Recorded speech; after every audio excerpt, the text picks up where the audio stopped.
Om Shanti. Good morning. साकार मुरली 3 फरवरी 2024। बाबा का मीठा मीठा लेटर हम मीठे मीठे बच्चों के मीठे मंथन के लिए। मंथन शुरू करने से पहले आनंद के सागर शिव बाबा की आनंद भरी किरणों के नीचे बैठ जाते हैं और अनुभव करते हैं कि मैं आनंद स्वरूप आत्मा हूं, आनंद के सागर की संतान हूं। आज की साकार मुरली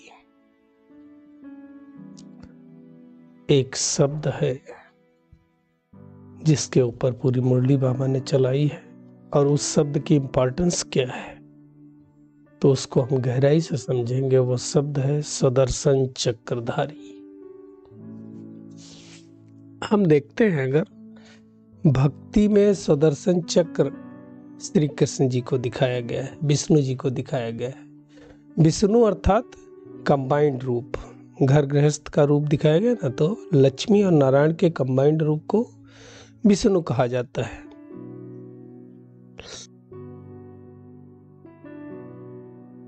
और ये भी कहा जाता है कि विष्णु जी तो ऊपर बैठे, उनको दिखाया जाता है हमेशा शेर सैया पर लेटे हुए, लक्ष्मी उनके पैर दबा रही, तो वहां बैठे और विष्णु जी अवतार लेते हैं, है ना। रामा अवतार, कृष्ण अवतार, वामन अवतार, नरसिंह अवतार, ऐसे बहुत सारे अवतार सब श्री कृष्ण के बारे में दिखाए है ना। उसमें प्रहलाद को भी दिखाते ना कि ओम नमो भगवते वासुदेवाय, तो उनको याद करता था। वासुदेव मतलब श्री कृष्ण, वासुदेवाय मतलब वासुदेव के पुत्र था श्री कृष्ण जी। और हमेशा दिखाते हर अवतार में, खास करके श्री कृष्ण अवतार में, कि उनके पास सुदर्शन चक्र था। जिस सुदर्शन चक्र के द्वारा उन्होंने कितनों का गला काटा, है ना। कहा जाता है अकासुर बकासुर का गला काटा। फिर दिखाते हैं महाभारत में वो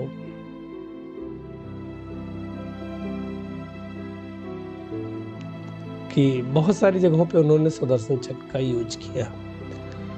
अब ये सुदर्शन चक्र क्या सच में किसी का स्थूल में गला काटने के लिए यूज हुआ था? इसका अर्थ क्या, आध्यात्मिक रहस्य क्या है?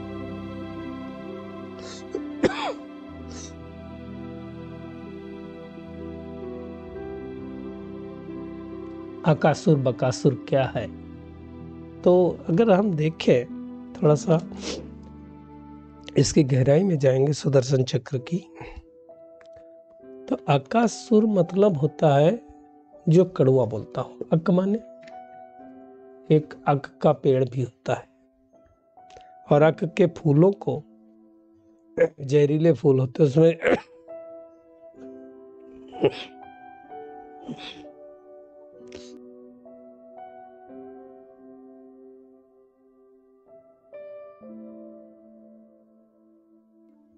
उसमें कोई गंध नहीं होती।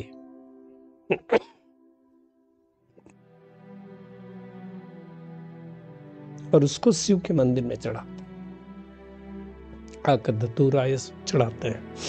तो अकासुर का मतलब जो हमेशा कड़वा बोलता हो, और जो कड़वा बोला उसको सुदर्शन चक्र के द्वारा उसका गला काट दिया। गला काट दिया मतलब ज्ञान रूपी चक्र के द्वारा उनके अहंकार रूपी गला काटा। तब तो कहेंगे ना, अकासुर को बहुत अहंकार था। अहंकार इतना था कि अपने आगे किसी की सुनता ही नहीं था। भले मैं कड़वा बोल रहा हूं, लेकिन मैं बोलूंगा वही सच है। आज भी ऐसे लोग हैं, हम देखो बड़े बड़े पदों पर भी बैठे हुए हैं, अपने आगे मानते नहीं, भले कितना नुकसान हो जाए। तो ऐसे लोगों को अकासुर कहते हैं। तो ऐसे लोगों का गला कैसे काटा? ज्ञान रूपी सुदर्शन चक्र के द्वारा। स्वदर्शन, स्व माने मैं आत्मा, दर्शन माने दर्शन करने वाली। और फिर क्या किया? जो बुद्धिमानी रूपी गला था उसको लगा दिया। इसी तरह से बकासुर है, दिन भर कोई मतलब नहीं बग बग बग बग करते रहने का, कुछ ना कुछ बड़बड़ाते रहना, इसके बारे में बोलते रहना, उसके बारे में बोलते रहना, उसके बारे में बोलते रहना, ये नहीं अच्छा, वो नहीं अच्छा, इनको बकासुर कहा जाता है। तो ऐसे लोगों का भी गला कटा है ना। तो ये बात वास्तव में इस समय की है कि जब परमात्मा निराकार शिव बाबा इस दृष्टि पर आते हैं तो हर आत्मा अहंकार में डूब जाती है, अर्थात कड़वापन आ जाता है, क्योंकि हम 63 जन्मों से देह अभिमान में रहे। तो भगवान क्या करता है, राजयोग सिखाता है, और राजयोग सिखा करके हमारा अहंकार रूपी गला काट देता है, और हमें क्या करता है, स्वदर्शन चक्रधारी बना देता है, खुद का दर्शन कराता है। कहता है, आत्माएं तुम पहले मेरे साथ परमधाम में रहती थी, फिर तुम इस सृष्टि पर पाठ बजाने आए, सतयुग में पाठ बजाया, त्रेता में पाठ बजाया, तब तुम आत्माभिमानी थे, द्वापर कलयुग में तुम देह अभिमान में आए, और द्वापर कलयुग तुम्हारे उस स्वरूप की पूजा हुई। अब तुम फिर से देह अभिमान को तजो, स्वदर्शन चक्रधारी बनो, तो तुम्हें सतयुग की बादशाही प्राप्त होगी। तो जो आत्माएं इस स्वदर्शन चक्र को फिरा करके अपने देह अभिमान का गला काटती हैं, सृष्टि के आदि मध्य अंत को समझ करके स्वयं को त्रिकालदर्शी बनाती हैं, उनको स्वदर्शन चक्रधारी कहा जाता है। सिंपल बात है, भगवान ने बिल्कुल सिंपल ही समझा दिया, इसमें कोई बहुत ज्यादा सोचने की बात नहीं है। बस बाबा कहता है तुम्हें लाइट हाउस बनना। लाइट हाउस बनना मतलब घड़ी घड़ी अभ्यास करना, मैं आत्मा भ्रकुटी सिंहासन पर बैठी हूँ, मैं आत्मा भ्रकुटी सिंहासन पर बैठी हूँ। आज भी बाबा ने जोर दिया कि अपने को आत्मा को समझो, बस आत्मा का ज्ञान मिला ना, आत्मा का दर्शन हुआ ना, और कुछ नहीं करना है। आत्मा को समझेंगे, परमात्मा को याद करेंगे, तो अपने घर चले जाएंगे, परमधाम चले जाएंगे। यही तो ज्ञान है, यही तो स्वदर्शन चक्रधारी। कल हम देवता थे, आज नहीं है, कल फिर होने वाले हैं। वही तो मेहनत करनी है, और क्या मेहनत करनी है। तो इसी के बारे में तो बाबा समझा रहा है, इसकी ही हमें प्रैक्टिस करनी है बार बार, है ना। जितनी प्रैक्टिस करेंगे उतना ज्यादा हमारा स्वदर्शन चक्र फिरता रहेगा। स्वदर्शन चक्र का मतलब यही है कि 84 जन्म जब हमारे हुए, कितने सतयुग में जन्म लिए, कितने त्रेता में लिए, कितने द्वापर में लिए, कितने कलयुग में लिए। यही तो सुदर्शन चक्र है, और क्या सुदर्शन चक्र है। बाबा कहता है कि तुम ही बच्चे इस समय वंडरफुल स्टूडेंट हो। क्यों? अब देखो, खास करके जो समर्पित नहीं है, हमारे आप जैसे घर में रहते हैं, गृहस्थ में रहते हैं, उनको ऑफिस भी जाना है, दुकान पर भी जाना है, तो 8 घंटे वो ड्यूटी करनी है, 8 घंटे घर का में रेस्ट भी तो लेना है, और फिर 8 घंटा जो सेवा करते हैं उनके लिए बाबा ने कहा ना, उनको ही बड़ा पद मिलता है ना। तो वंडरफुल है सेवा, यही मेहनत है। तो बाबा ने कहा 8 घंटे बाप समान बनाने की सेवा करो, अर्थात परमात्मा का ज्ञान सबको दो। ये तुम्हारी स्टूडेंट लाइफ वैल्यूएबल लाइफ है। दुनिया में भी स्टूडेंट लाइफ के लिए बहुत कुछ कहा गया है ना। नॉलेज है ये, और नॉलेज को लाइट कहा जाता है, माइट कहा जाता है ना। लेकिन अब ये सब बातें नंबरवार पुरुषार्थ अनुसार ही बच्चे समझते हैं। सुदर्शन चक्र भी नंबरवार पुरुषार्थ अनुसार ही घूमता है, सबका एक जैसा नहीं घूमता है। बाबा ने कहा वो स्टूडेंट लाइफ अल्पकाल के लिए, और ये स्टूडेंट लाइफ 21 जन्मों शरीर के निर्वाह अर्थ। तो ये छोटा मोटा प्राप्ति नहीं है, परंतु हमें मेहनत करनी है। बाबा ने कहा जो जितनी मेहनत करते हैं उतनी भी बाद में भक्ति में उनकी पूजा भी होती है ना। अब इस समय हम अच्छे बनेंगे तो भक्ति में भी इसे होगा। तो बाबा कहता है गफलत मत करो, स्वदर्शन चक्रधारी बनो, है ना। देखिए ये तो हम सब जानते हैं, शरीर के बगैर आत्मा पार्ट नहीं बजा सकती है। शरीर तो चाहिए आत्मा को पार्ट बजाने के लिए, परंतु इसमें मेहनत करनी पड़ती है कि मैं आत्मा हूँ, मैं आत्मा हूँ। ये क्योंकि 63 जन्मों से, द्वापर युग से तो हम देह अभिमान में रहे, तो पार्ट जल्दी पक्का नहीं होता है। बाबा ने कहा सबको तुम सुदर्शन चक्रधारी बनाओ। पहले हम डबल ताज वाले, सिर ताज वाले राजा बनते हैं, फिर सिंगल ताज वाले बनते हैं, है ना। तो ये सब अच्छी तरह से समझना, विचार सागर मंथन करना है। बाबा ने कहा आज लोगों के पास कोई करोड़पति है, कोई अरबपति, मतलब किसी बड़े घर में जन्म लेता तो उसको मिलता है, परंतु वो कितना मिलेगा। आज जो बाबा 21 जन्मों के लिए दे रहा है ना, उसके सामने तो कुछ भी नहीं है। बाबा ने एक सेवा की युक्ति बताई। अक्सर करके बीमारों को वैराग्य आता है, सोचते बीमारी से तंग हो जाते हैं, इससे अच्छा चलो मुक्ति में चले जाएं, आना ही नहीं इस सृष्टि पर। बाबा कहते हैं उनको ये ज्ञान समझाओ, उनको समझ में आएगा। और ज्ञान क्या है? आत्मा समझ के परमात्मा को याद करना, यही तो ज्ञान है। और क्या ज्ञान है?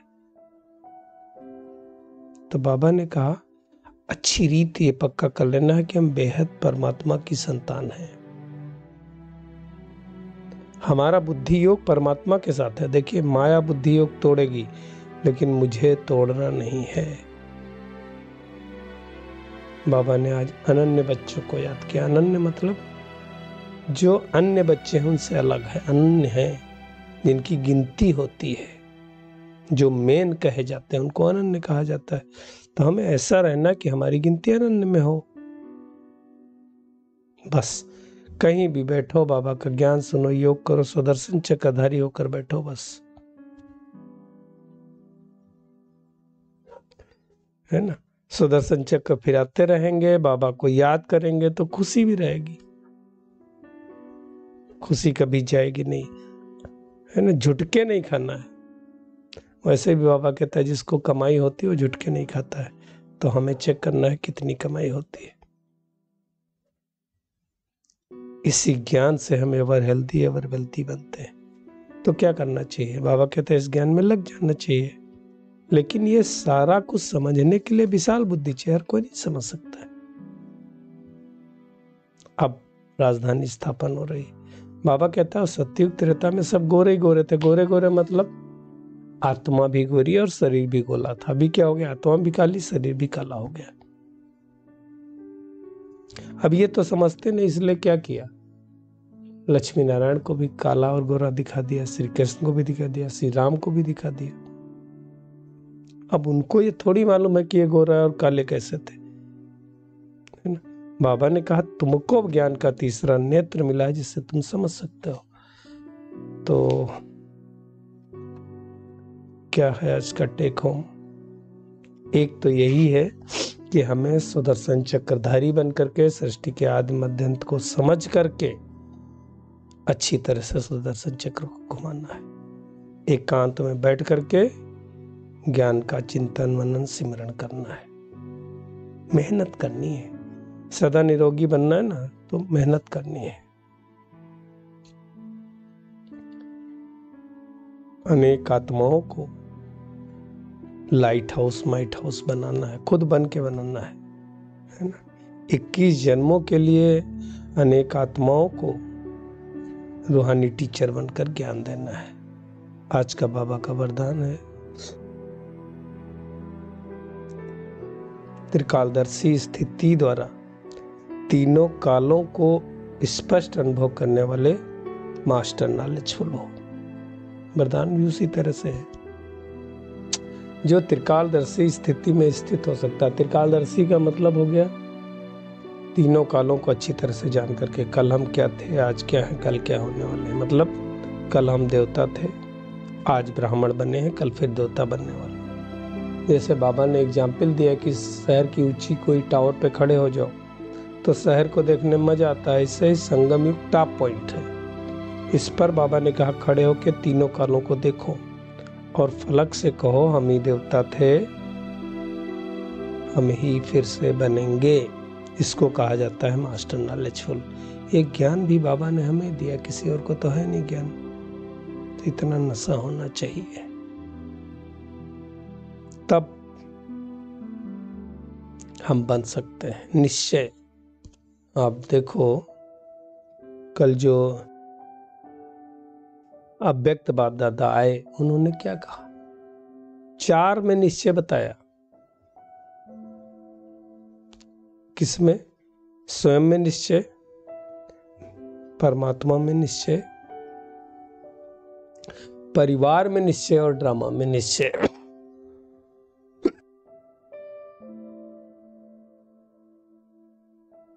नहीं तो मेरा तो एक से बाबा, दूसरा न कोई, इसमें तो निश्चय रहता है। परिवार में हम मूंझ जाते, तो उसके बाबा, उस बारे में बाबा ने टेंशन खिंचवाया है।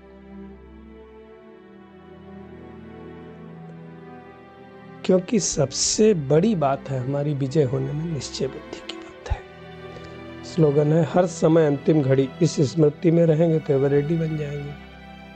क्योंकि देखो अंतमति सो गति होना है, तो हमें बहुत ध्यान देना है कि अंतिम समय में बाबा के सिवाय कोई ना याद आए। शुक्रिया मीठे प्यारे बाप दादा, शुक्रिया सभी का इस मीठे मंथन के लिए। ओम शांति।